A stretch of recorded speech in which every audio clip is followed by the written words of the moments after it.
మన స్థానం ఏమై ఉన్నది క్రీస్తులో. మనం క్రీస్తులో ఏ విధంగా ఎదుగుతున్నాం?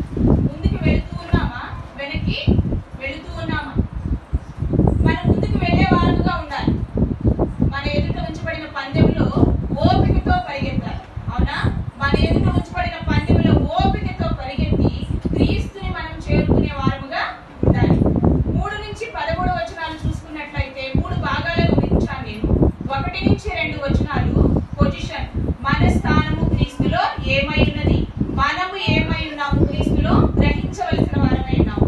3 నుంచి 13 వచనాలు చూసుకున్నట్లయితే ప్రొటెక్షన్. ప్రొటెక్షన్ ఎవరికి ఇస్తాడు దేవుడు?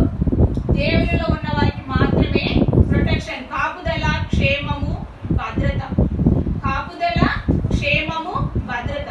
దేవునిలో మనం ఉన్నామా? ఆయన కాపుదలలో మనం ఉన్నామా? ఆయన భద్రత మనకుందా? చెప్పండి, ఎంతమందికి భద్రత ఉన్నది? చెప్పాలి, ఎంతమందికి భద్రత ఉన్నది? అవును, మనందరికి భద్రత ఉన్నది. క్షేమముగా ఉంటేనే